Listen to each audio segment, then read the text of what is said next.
The Code of 1776. Why the American Experiment is a self-healing operating system. Introduction. The legacy mainframe. 250 years ago, a group of visionaries sat in a room and wrote a text document called the United States Constitution. They did not just build a country. They wrote a decentralized, anti-fragile software architecture that has survived every system crash for 2.5 centuries. As we celebrate the historic 250th birthday of the United States alongside the energy of the global World Cup on American soil, it is time to look at the true genius of the American blueprint. Most historical empires were built like rigid, top-down mainframe computers, such as absolute monarchies or dictatorships. When the central processor failed, the whole system collapsed. The Founding Fathers, acting like history's ultimate software engineers, rejected the legacy mainframe. Instead, they built the United States on open-source, decentralized edge computing. The Constitution is an elegant, minimal code base designed to give power directly to the individual nodes, meaning we the people. Part 1. The European open-source root code. To truly understand the power of this architecture, we have to look at where the code actually came from. The Founding Fathers did not invent these ideas out of thin air.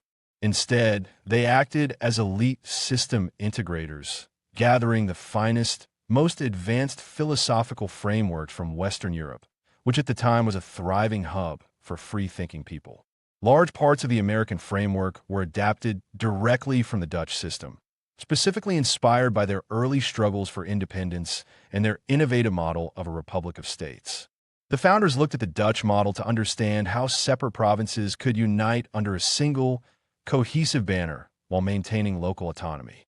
Next, they integrated vital fragments from the British Constitution.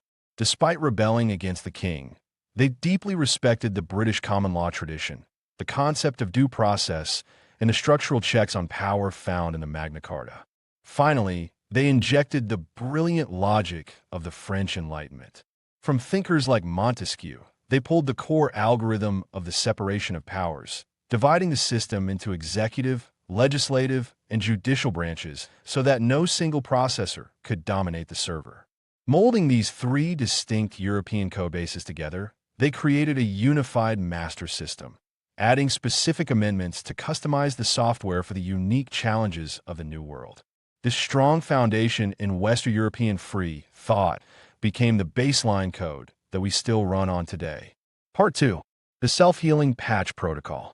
Because the system was built on open-source principles, it included a built-in mechanism for continuous optimization, known as the amendment article. The founders knew that a static codebase would eventually become obsolete, so they created a legal patch protocol.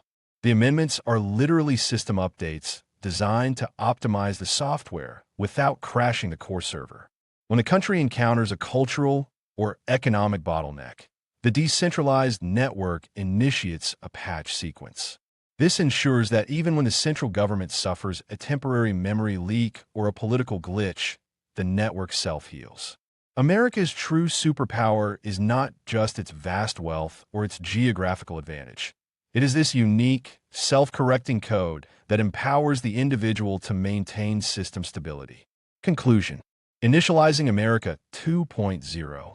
As the world's focus shifts to America for this monumental double celebration, the critics and doomers love to claim that the system is breaking down. But they are misreading the data. What we are witnessing is not a terminal crash. It is a scheduled system upgrade. At the 250-year mark, institutional memory naturally bottlenecks, and the legacy code feels heavy. This friction creates temporary noise, but it is actually the system clearing its operational cache. By returning to the core decentralized principles of the Constitution and remembering the deep, free-thinking Western European roots that birthed it, the nation is initializing a hard reboot. The codebase is resilient, the infrastructure is unparalleled, and the next chapter of the American experiment is officially booting up under the firm lead of developer-in-chief Donald J. Trump.